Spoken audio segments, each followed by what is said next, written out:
तो आज अपने आर्थिक समीक्षा स्टार्ट करेंगे। पहले थोड़ी सी बात मेरे को समझ लीजिए कि आर्थिक समीक्षा की महत्वता क्या है। 2 मिनट रुक जाइए एक बार। हम जो स्टार्ट कर रहे हैं इकोनॉमिक सर्वे है ये।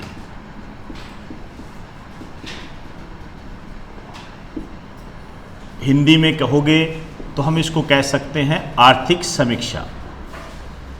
सेंट्रल लेवल पर भी ये जारी होती है बजट से पहले और उसके बाद बजट आता है। हम दोनों ही बातें करेंगे, बजट भी करेंगे और आर्थिक समीक्षा भी करेंगे। पुराने पेपर देखते हैं तो कोई भी पेपर यदि हमें क्लियर करना है, एग्जाम क्लियर करना है, मुझे ऐसा लगता है, मेरा अनुभव है, इसके बगैर आप कवर नहीं कर सकते, कवर बिल्कुल नहीं कर सकते। फिर यदि हम कहें कि ये राजस्थान के करंट से मैच करता है, बिल्कुल एक तरीके से ये राजस्थान का करंट जीके ही होता है। जैसे मैं कुछ क्वेश्चन बोलता हूं, आए हुए क्वेश्चन है, क्वेश्चन आपके आया कि राजस्थान में पोस्ट ऑफिस कितने हैं, राजस्थान में डाकघर कितने हैं, पोस्ट ऑफिस कितने हैं। जैसे ही हम इस क्वेश्चन को सुनते हैं या देखते हैं तो हमारे दिमाग में क्या आता है कि यार यही क्वेश्चन पूछ लिया कि पोस्ट ऑफिस कितने हैं। वास्तव में वो जो क्वेश्चन है यहां से उठा हुआ है। अब मेरी बात आप समझ गए होंगे, इसकी इंपॉर्टेंस कितनी है। और इसमें आंकड़े हैं। यदि हम देखें, इतनी मोटी किताब होती है ये, लेकिन हमारे काम की चीजें कौन सी है। कम से कम आपके 25 या 30 पेज इसके काम के होंगे, इससे ज्यादा नहीं होते हैं। वो मैं आपको अपने आप बता दूंगा, आपको यही पढ़ना है।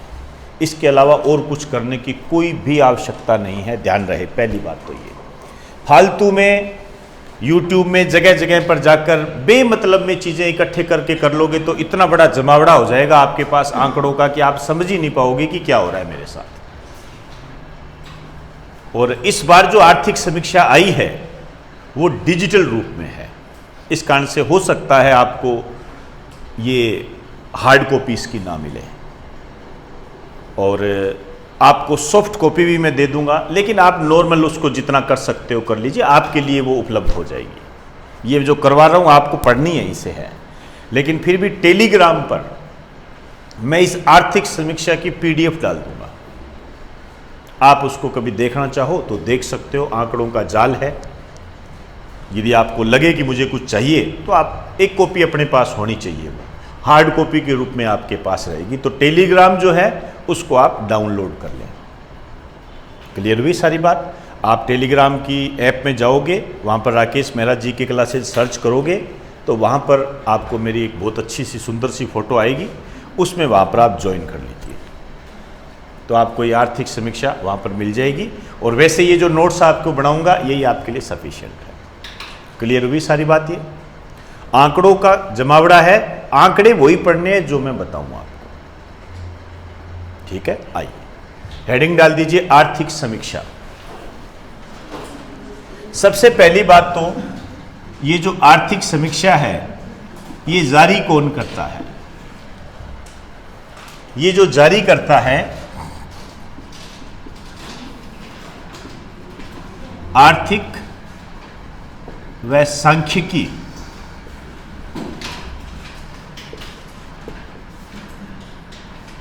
निदेशालय, ये जारी करता है। आर्थिक व सांख्यिकी निदेशालय इसको जारी करता है। इकोनॉमिक एंड स्टैटिस्टिकल डायरेक्टरेट बोल सकते हो इसको, ये इसको जारी करता है। जयपुर के अंदर है ये। और ये वित्त विभाग से संबंधित है।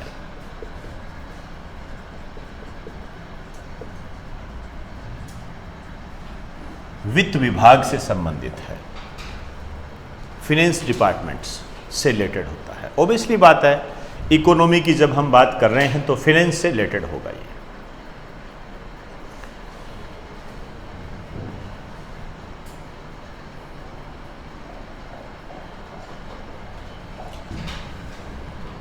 अभी जो मैं बात कर रहा हूं वो मैं बात करने जा रहा हूं आर्थिक समीक्षा 2020-21 की। हमारी जो आर्थिक समीक्षा का जो नाम है वो है आर्थिक समीक्षा 2020-21। 2020-21 इकोनॉमिक सर्वे 2020-21। यहाँ पर थोड़ी सी एक बात है, उसको थोड़ा समझ के करना, हो सकता है आपको पता हो। आर्थिक समीक्षा जो होती है ये पिछले साल के बारे में बताती है। भाई 2020-21 के बारे में बताएंगे। इसके जस्ट बाद बजट पेश होता है। जैसे अभी जो बजट पेश हुआ है, लिखना नहीं है, समझना है। अभी जो बजट पेश हुआ है, वो जो बजट है वो 2021-22 का है। बजट में तो हम ये बताते हैं कि हम ये जो साल चल रहा है उसमें हम क्या करेंगे। तभी कहा ना, हम कृषि विज्ञान केंद्र खोलेंगे, एक्सेट्रा, जो भी चीजें हैं, क्या क्या चीजें हम खोलेंगे उसकी बात करेंगे। ये हम करेंगे। 2 सालों में हम 50,000 भर्तियां निकालेंगे, ये तो याद होगा ही होगा। तो भर्तियां निकालेंगे मतलब आगे की बात कर रहा है। और वास्तव में यदि मैं ये कहूं, यदि आप इस तरीके से ना सोचो कि ये कोई पॉलिटिकल बात कहते हैं, तो आपको बता दूं ये भर्तियां तो निकालेंगे। इसका कारण ये भी है क्योंकि इसके 2 साल बाद ही चुनाव वगैरह आने वाले हैं। तो यहाँ वैसे भी आपके पेपर वगैरह आप बड़े सुचारू रूप से होने की पूरी उम्मीद है, टेंशन ही मत रखिए। पुराना इतिहास जब हम देखते हैं, चाहे वो बीजेपी गवर्नमेंट हो, चाहे वो कांग्रेस की गवर्नमेंट हो, चाहे अन्य किसी की भी गवर्नमेंट हो, जब जब चुनाव नज़दीक आते हैं उसके 1 या 2 साल में सारे पेपर आराम से हो जाते हैं। वो एक अलग बात है कि नियुक्तियाँ वगैरह होगी, रिजल्ट वगैरह हो गए, उनमें थोड़ी सी बाधाएँ आ जाती है, लेकिन एग्जाम हो जाते हैं। RAS 2016 ये तभी हुई थी जब चुनाव होने वाले थे। RAS 2018 2019 में चुनाव हुए थे, ये भी तभी हुई थी 2018 में। और आप देखिए, लोग कह रहे थे नहीं होगी, नहीं करने देंगे, हमारे को टाइम नहीं मिला, वैसे नहीं मिला, लेकिन क्या कहता, नहीं एग्जाम होगा, क्योंकि चुनाव आने वाले थे। जो भी आप समझ सकते हो, तो पेपर तो होंगे, इसमें कोई दो राय नहीं है। हाँ, आगे की प्रक्रिया में कोई ढिलाई आ जाए उसकी मैं कुछ नहीं कह सकता, वो तब की तब देखेंगे। तो ये आपके लिए आर्थिक समीक्षा, जो भी एग्जाम होंगे इनमें महत्वपूर्ण भूमिका निभाएगी। आर्थिक समीक्षा में हम वो बात करते हैं कि हमने पिछले साल क्या किया, बजट में हम बात करते हैं कि हम आगे क्या करेंगे। ठीक है, अब छोटी छोटी बातें ध्यान रखनी है। जैसे ये जो आर्थिक समीक्षा है, इसका जो कवर पेज है ये पिंक कलर का है। आपको जानकर हैरानी होगी, लेकिन इस टाइप के क्वेश्चन बनते हैं। पिंक कलर का है,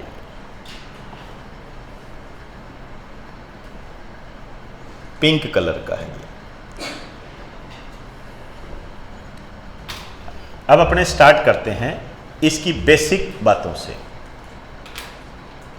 और कुछ बातें हैं, प्रस्तावना वगैरह है, वो बात जानने की जरूरत नहीं है। एक सारांश चैप्टर है, सारांश को हम आगे डिटेल में लेकर चलेंगे, इसलिए वहाँ से कोई मैं बात नहीं उठा रहा। बस राजस्थान की स्थिति पर चर्चा करूँगा मैं। हेडिंग डाल दीजिए, राजस्थान की स्थिति।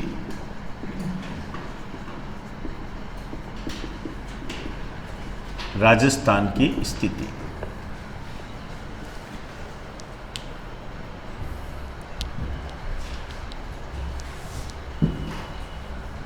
देखिए, राजस्थान की स्थिति में बहुत सारी बातें आती है।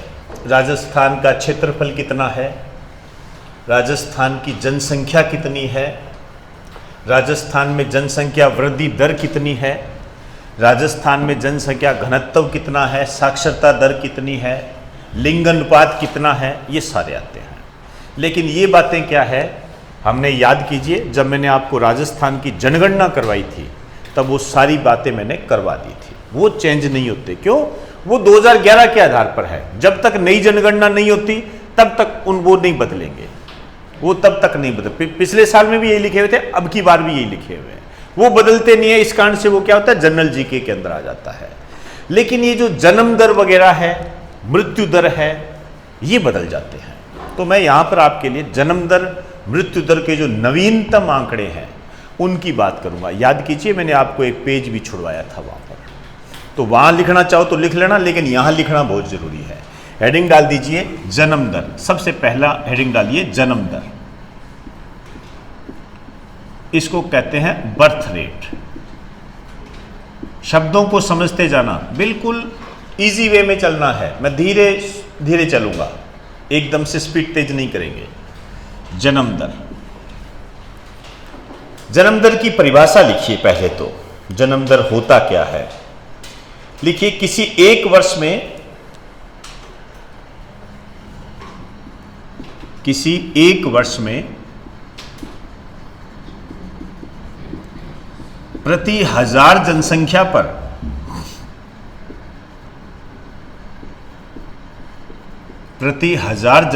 पर जीवित बच्चों की संख्या, प्रति हजार जनसंख्या पर जीवित बच्चों की संख्या। समझ में आई बात सारी? हजार जनसंख्या, जनसंख्या में सारे ही आ गए, ठीक है ना, जनसंख्या में बड़ा बूढ़ा जवान सब आ गए। तो हजार में, हजार जनसंख्या में जीवित बच्चों की संख्या। मुझे ये बताइए क्या ये परसेंटेज है? पहले तो ये बताओ, परसेंटेज नहीं है ना, तो स्टूडेंट के मन में ये बड़ी एक बेचैनी रहती है कि ये परसेंटेज है। परसेंटेज नहीं है, ध्यान रखना, ये संख्या है। वो अलग बात है कि इसको पॉइंटों में आ जाती है वो संख्या, क्योंकि वो तो जब हम उसका गुणा भाग करते हैं तो पॉइंटों में आएगा ही आएगा आंसर। तो ये परसेंटेज नहीं है, ये ध्यान रखना, यहां तुम गलती कर देते हो। तो प्रति हजार जनसंख्या पर, एक आपने जो ये आंकड़े हैं ये ध्यान रखना है। इस टाइप का क्वेश्चन जो है मातृ मृत्यु अनुपात, माताओं की मृत्यु के संबंध में ये पूछा गया है कि माताओं की मृत्यु जो है कितने पर निकाली जाती है? 100 पर, 1000 पर, 10,000 पर, 1 लाख पर, ऐसा पूछा गया है। तो ये ध्यान रखना, यहां पर तो जन्म दर है प्रति हजार जनसंख्या पर निकालते हैं। ये छोटी छोटी बातें हैं जो आपने ध्यान रखनी है। अब हम बात करते हैं कि लेटेस्ट में क्या है जन्म दर। तो लेटेस्ट में जो आंकड़ा है वो है बर्थ रेट 2018 का है। ध्यान रखना, हम 2021 में चल रहे हैं, लेकिन आंकड़ा हमारे पास 2018 का है, ध्यान रखें। 2018 का आंकड़ा है हमारे पास।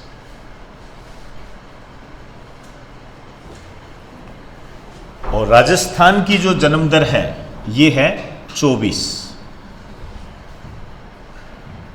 जन्म दर है। ये महत्वपूर्ण आंकड़ा है, कल पूछूंगा सभी से, ध्यान रखना। 24 है।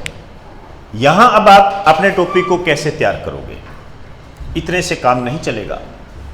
अभी आपके एक क्वेश्चन आया था, मैं उससे इसकी तुलना करूंगा। कथन सत्य सत्य में तो बेशुमार क्वेश्चन बनते हैं आजकल। आप चाहे पटवारी का एग्जाम ले लो, चाहे ग्राम सेवक का ले लो, चाहे आरएएस का ले लो, इस टाइप के क्वेश्चन बन रहे हैं। आप भली भांति जानते हो इन चीजों को। आपके एक क्वेश्चन आया राजस्थान के एग्जाम में, भारत व राजस्थान की साक्षरता दर कितनी है? मजेदार, भारत व राजस्थान की साक्षरता दर कितनी है? अब आपको क्या भारत की साक्षरता दर भी पढ़नी है और राजस्थान की साक्षरता दर भी आपने पढ़नी है, ये आ चुका है। इसी तरीके से जन्म दर के संबंध में आपको भारत की जन्म दर का भी ध्यान रखना है। तो भारत की जो जन्म दर है ये है 20।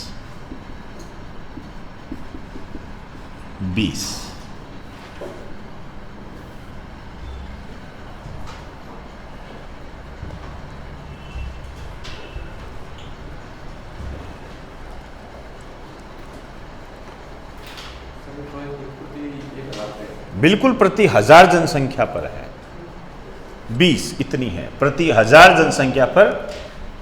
24 बच्चों का जन्म राजस्थान में, और ऑल ओवर इंडिया की देखेंगे तो प्रति हजार पर 20 बच्चों का जन्म। पूरा स्पष्ट लिखा हुआ है, कोई भी बात को विचलित मत करना, बिल्कुल भी डिस्टर्बेंस मत करना। इसलिए मैंने हर बात को बहुत क्लियर कहा है। परसेंटेज आपके मुंह से निकलवाया, परसेंटेज है कि नहीं है? आपने कहा नहीं है। क्लियर होगी ना? प्रति हजार जनसंख्या पर राजस्थान में जो जन्म दर है वो कितनी है बताइए? 24 है। और भारत में 20 है। ये भी प्रति हजार पर ही है। अब देखिए, लिखना नहीं है, लेकिन ये जो दो आंकड़े हैं इसको दिमाग में बिठाइए, लिखेंगे तो बहुत सारा बवंडर हो जाएगा। क्या मैं ये कह सकता हूं कि राजस्थान की जन्म दर भारत की जन्म दर से ज्यादा है? यही बातें आपके कथन सत्य है सत्य में पूछी जाती है, जिसको आप क्वेश्चन देखते ही छोड़ देते हो, और यही वो क्वेश्चन होते हैं जो मेरिट तय करते हैं। समझ आई मेरी बात सारी? तो 4 अंक ज्यादा है, ये बात करने की जरूरत नहीं है, लेकिन ये बात पता होनी बहुत जरूरी है कि राजस्थान की जो जन्म दर है वो भारत की जन्म दर से ज्यादा है। ये बात बहुत महत्वपूर्ण है। इसी तरीके से मैं दूसरा पॉइंट लेकर आ रहा हूं, मृत्यु दर, डेथ रेट।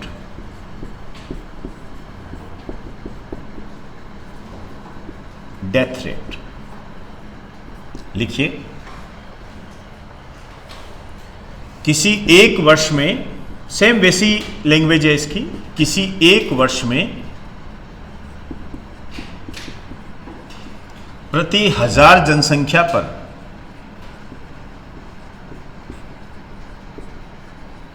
मृतकों की संख्या,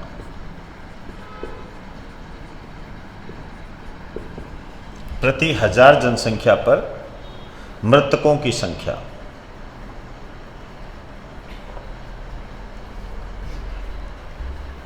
प्रति 1000 जनसंख्या पर मृतकों की संख्या। आइए, मुझे तो इतना बता दीजिए, ये जो मृतक हैं, ये जो मरने वाले हैं, इनमें कौन कौन शामिल है? मुझे तो ये बताइए।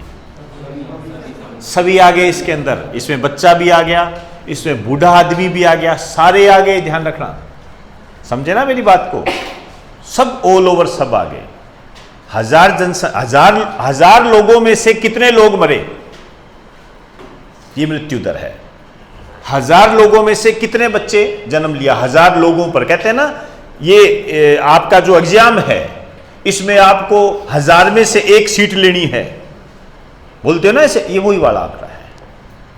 तो 1000 जनसंख्या में से जितने लोग मरे वो कितने हैं? तो राजस्थान में जो है ये है 5.9। ध्यान रखना, इसको ऐसे लिखना है, मृत्यु दर 2018। ये आंकड़ा 2018 का है, पिछली बार की आर्थिक समीक्षा में 2016 था, 2018 का है। ये है 5.9, 5.9, ठीक है। आइए अब हम इसकी तुलना करेंगे भारत से।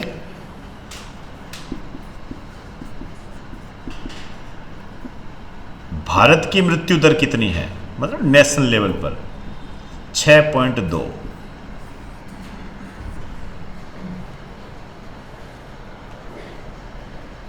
6.2।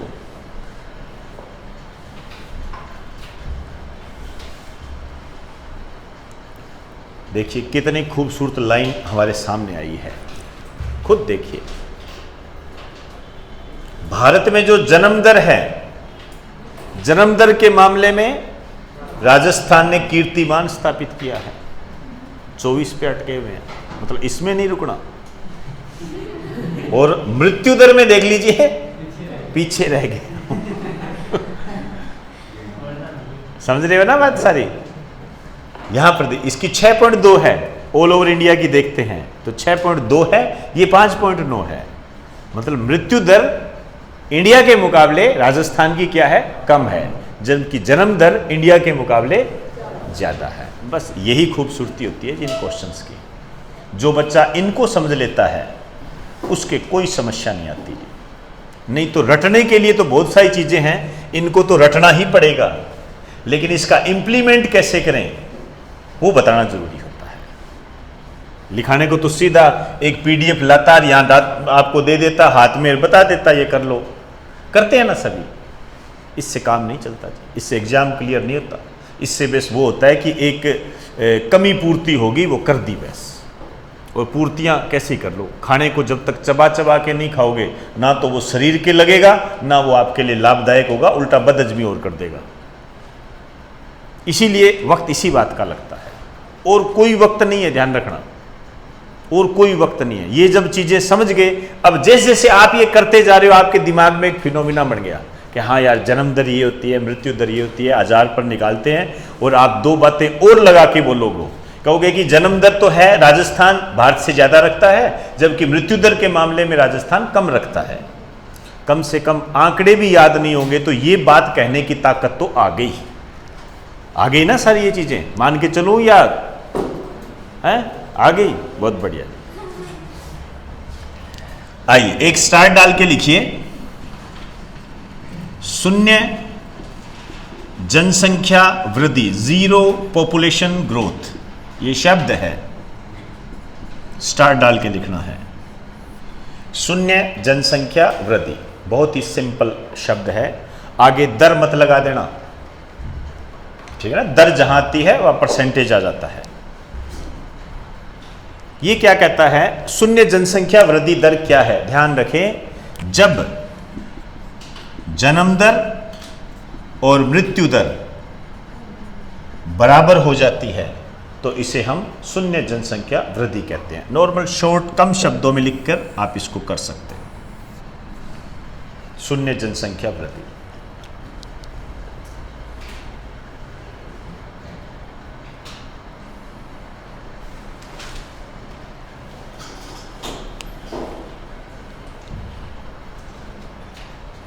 क्लियर हुई सारी बातें? आइए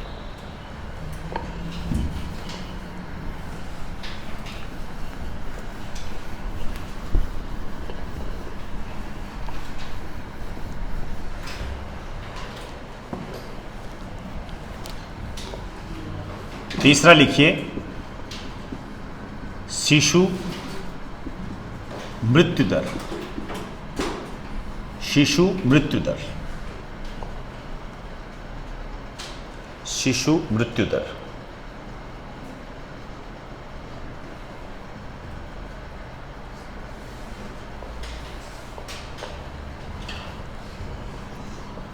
लिखिए, फार्मूला लिखिए कैसे निकालते हैं ये,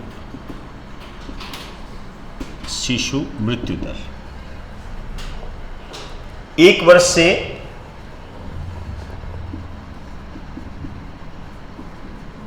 कम आयु के मरने वाले बच्चों की संख्या, मतलब ऐसे बच्चे, मरने वाले ऐसे बच्चे जिनकी जो एज है 1 वर्ष से कम, बकायदा स्केल दिया है आपको, 1 वर्ष से कम एक आधार दे दिया गया है आपको, ध्यान रखें। 1.5 साल वाला मरता है, क्या वो शिशु मृत्यु दर में शामिल होगा? नहीं होगा, ये ध्यान रखें, ऐसी बातें तभी हम निकाल पाएंगे। और बटा में लिखिए, जीवित जन्म लेने वाले बच्चों की संख्या,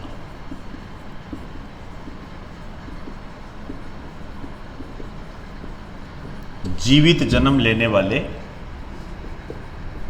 बच्चों की संख्या इंटू 100, इंटू 100।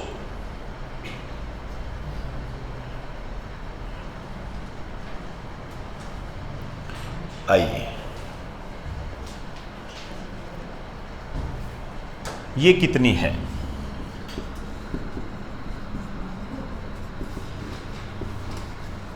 शिशु मृत्यु दर, ये जो सन है ये है 2018।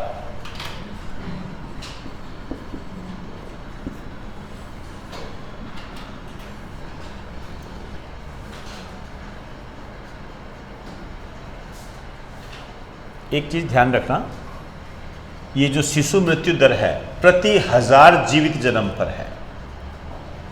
इसके आगे लिख देना या ऐसे लिखो, पहले आंकड़ा लिख दीजिए, शिशु मृत्यु दर का आंकड़ा कितना है। शिशु मृत्यु दर का जो आंकड़ा है वो है आपका 37 प्रति 1000 जीवित जन्म पर, प्रति 1000 जीवित जन्म पर। यहां आप इसको और ज्यादा क्लियर करना चाहो तो यहां लिख सकते हो, प्रति 1000 जीवित जन्म लेने वाले बच्चों की संख्या।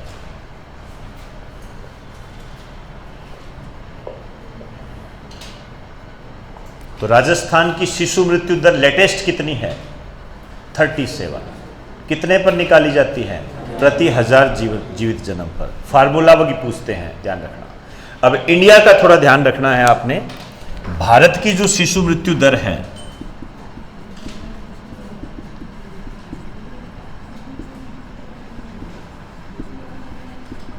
(32) प्रति 1000 जीवित जन्म।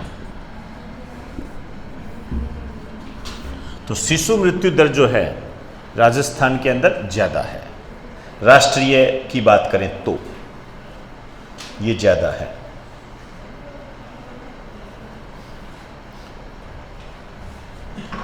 चलें आगे, आइए। अब आइए मातृ मृत्यु अनुपात, मैटरनिटी डेथ रेट।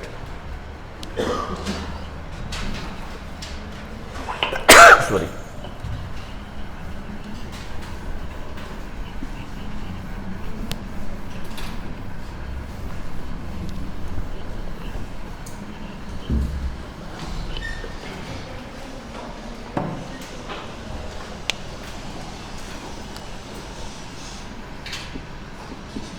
मातृ मृत्यु अनुपात, मैटरनिटी डेथ रेशियो।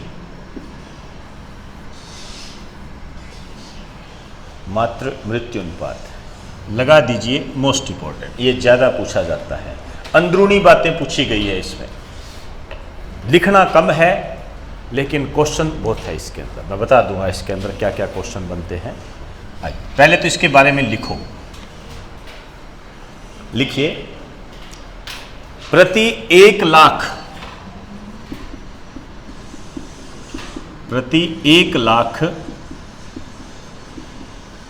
जीवित जन्म पर, प्रति 1 लाख जीवित जन्म पर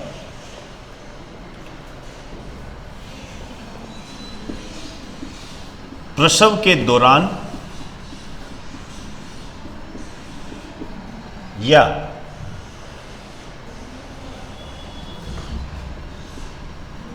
गर्भ खत्म होने के, प्रसव के दौरान या गर्भ खत्म होने के 42 दिनों के भीतर, 42 दिनों के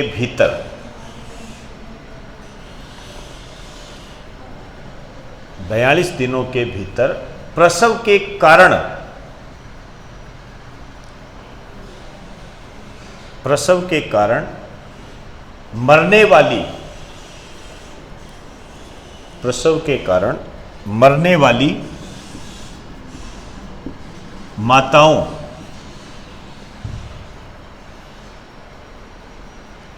प्रसव के कारण मरने वाली माताओं, ब्रैकेट में लिखना,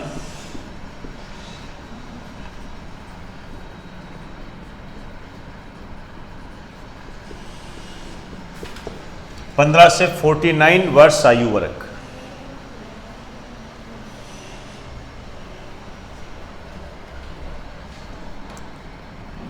15 से 49 वर्ष आयु वर्ग की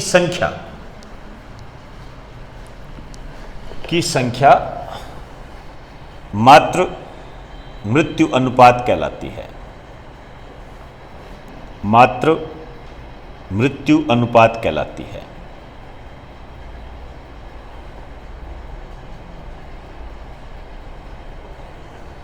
मातृ मृत्यु अनुपात कहलाती है।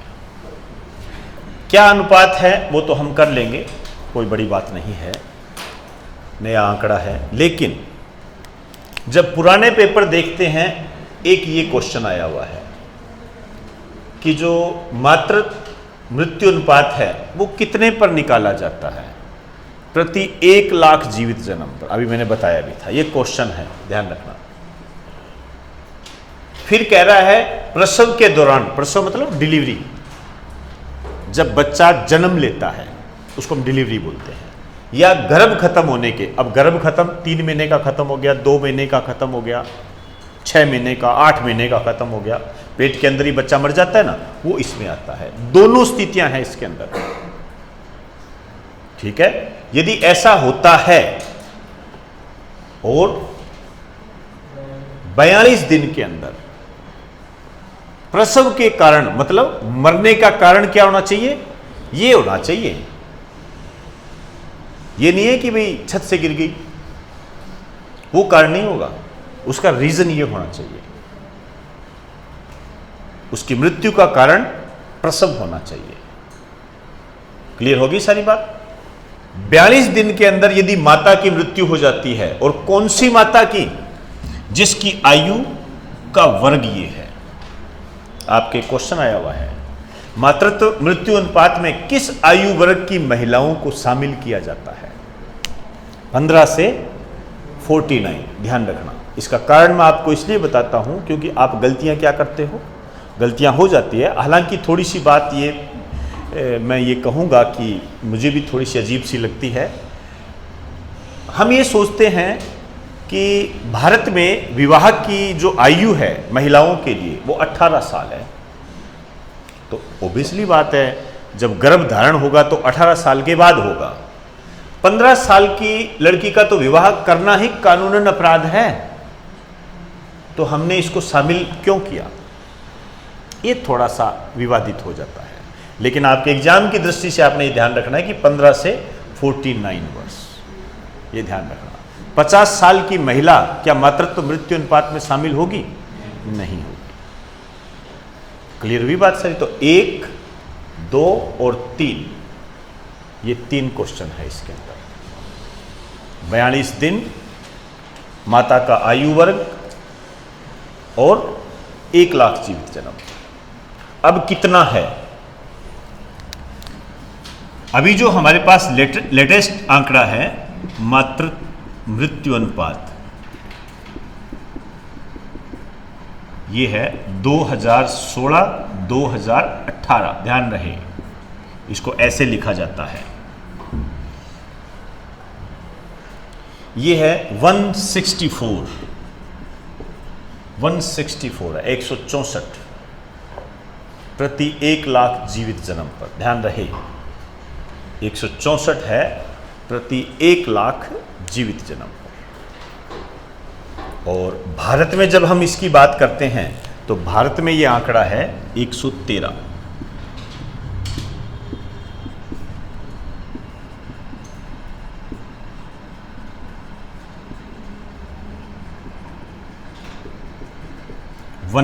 है ये 113 है। आप देखिए काफी अंतर है। यदि हम कहें कि माताओं की मृत्यु के संबंध में राजस्थान काफी पिछड़ा हुआ है, इस मामले में राजस्थान सरकार को या राजस्थान के प्रशासन को सोचना चाहिए, विभिन्न प्रकार की योजनाएं निकालनी चाहिए, और योजनाएं निकलती भी है। इसकी बात करेंगे हम अपने। ये समझ में आई सारी बात सारी? आइए अब हम बात करते हैं 5वां, लिखिए, जीवन प्रत्याशा,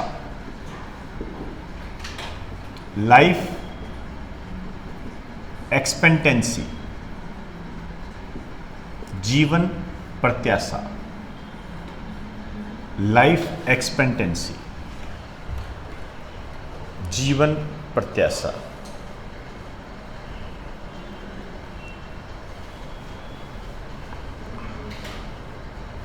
क्या होती है जीवन प्रत्याशा?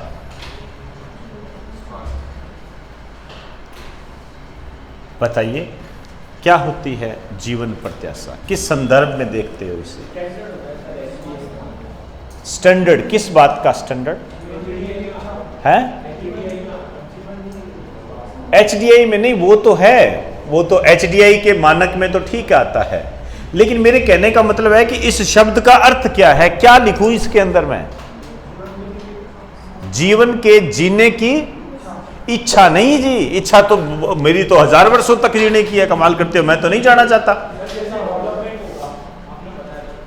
देखो जी, जीवन प्रत्याशा का मतलब होता है जीने की आयु। जीने की आयु,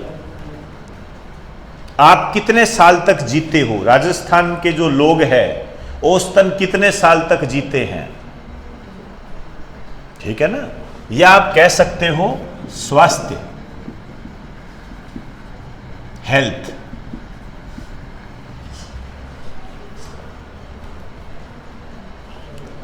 स्वास्थ्य या हेल्थ। अब देखिए यहां पर दो बातें करनी है अपनों ने, एक तो राजस्थान की और एक इंडिया की। एक राजस्थान की बात करनी है और एक इंडिया की बात करनी है।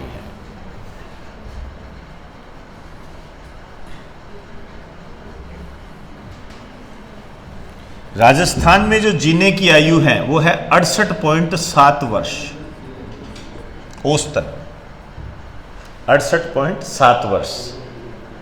और भारत की जो है 69.4 वर्ष, 69.4 वर्ष।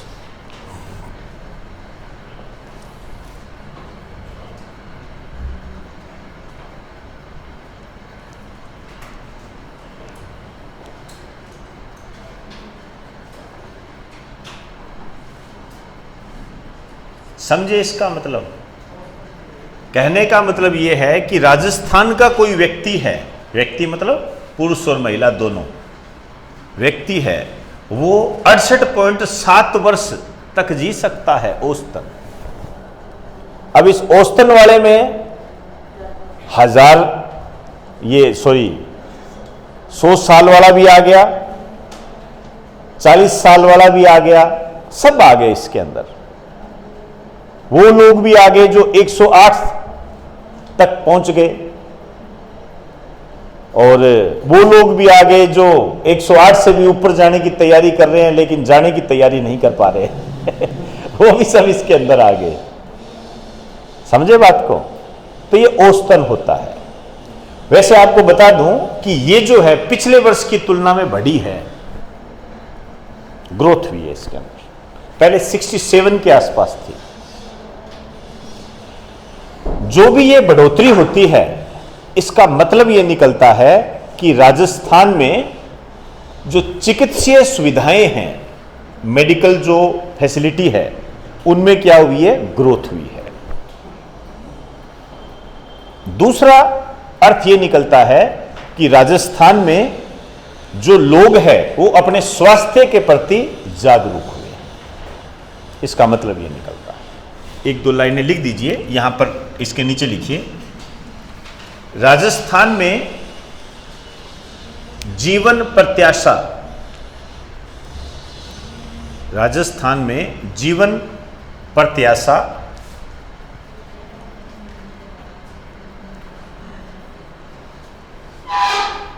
पिछले आंकड़ों की तुलना में, पिछले आंकड़ों की तुलना में अधिक प्राप्त हुई है। पिछले आंकड़ों की तुलना में अधिक प्राप्त हुई है, अधिक प्राप्त हुई है। कारण लिखिए, कारण पहला लिखिए, राजस्थान में, राजस्थान में चिकित्सीय सुविधाओं में बढ़ोतरी होना, मेडिकल फैसिलिटी में बढ़ोतरी हुई है।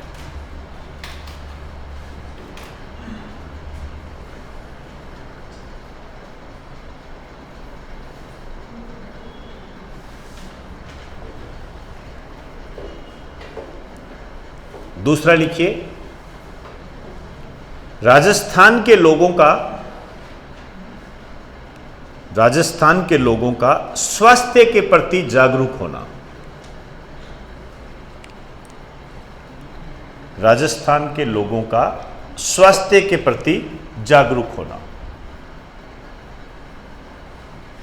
स्वास्थ्य के प्रति जागरूक होना, दो कारण हैं। अब देखिए हम इसको थोड़ा सा और विस्तार देंगे। क्योंकि ये चीजें क्या होती है, आपको अंदरूनी समझ पैदा करेगी। जैसे हमने HDI किया था, याद कीजिए मैंने आपको इकोनॉमिक्स में HDI करवाया था। हालांकि राजस्थान में ये 2 बार जारी हुआ है। और राजस्थान में कौन सा विभाग HDI जारी करता है बताइए? राजस्थान में कौन सा डिपार्टमेंट जो है HDI जारी करने का अधिकार रखता है? राजस्व, रिवेन्यू। हाँ जी, क्या? गृह मंत्रालय। बताइए राजस्थान का कौन सा विभाग HDI जारी करने की क्षमता रखता है या अधिकार रखता है? बताइए। हाँ जी, है? पहले तो ये बताओ, बताया हुआ है कि नहीं बताया हुआ? चलो, मैं तो, मेरी गलती तो नहीं रही, अब आपकी गलती रहेगी। हाँ जी,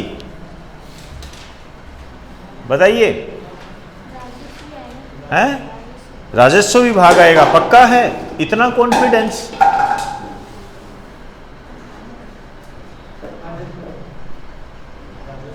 राजस्व विभाग है, विकास अध्ययन संस्थान जारी करता है, जालाना डूंगरी जयपुर के अंदर है। याद कीजिए, सही है गलत है? पढ़ा करें, ध्यान रखें।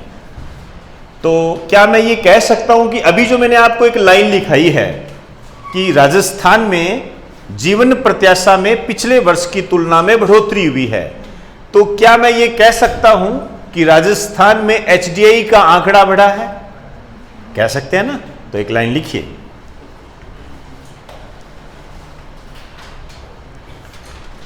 जीवन प्रत्याशा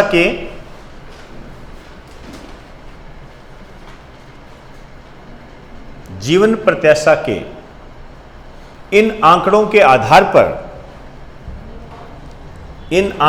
आधार पर हम कह सकते हैं कि राजस्थान में HDI का स्तर ऊंचा हुआ है। HDI का स्तर ऊंचा हुआ है। HDI का स्तर ऊंचा हुआ है। क्लियर हुई सारी बातें? मैं थोड़ा सा HDI के बारे में बताना चाहूंगा। ये कई बच्चे हैं जो नए हैं, हालांकि इकोनॉमिक्स में इसको आपको पूरा बता दिया था मैंने। 2-3 बातें केवल राजस्थान के संबंध में। HDI, एक तो इसको बोलते हैं ह्यूमन डेवलपमेंट इंडेक्स।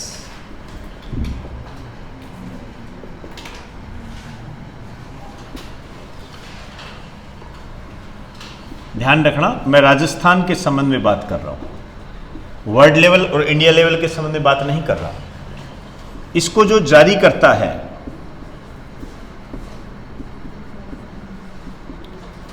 विकास अध्ययन संस्थान जारी करता है। ये जो विकास अध्ययन संस्थान है ये जयपुर के अंदर है, ये ध्यान रखना। और इसके 3 स्टैंडर्ड होते हैं, मानक कह सकते हो, आयाम कह सकते हो। एक तो होता है साक्षरता दर। राजस्थान की साक्षरता दर जिलों के संबंध में देखी जाती है। पर कैपिटा इनकम, प्रति व्यक्ति आय और जीवन प्रत्याशा, लाइफ एक्सपेक्टेंसी, ये 3 चीजें इसके अंदर देखी जाती है। ये कई बार क्वेश्चन आते हैं, ध्यान रखना। वैसे जो HDI वाला जो क्वेश्चन है ये ज्यादातर जो वर्ल्ड लेवल का आंकड़ा होता है उसमें ज्यादा आता है। और वर्ल्ड के संबंध में आपको बता दूं कि इस बार जो इंडिया का जो स्थान है 131, 131वां स्थान है। ध्यान रखना, ये इंपॉर्टेंट है। ये वो मैंने करंट जीके में पहले करवा दिया था। क्लियर होगी सारी बातें? तो ये पहला चैप्टर अपना कंप्लीट हुआ। अगले चैप्टर की बात हम कल करें।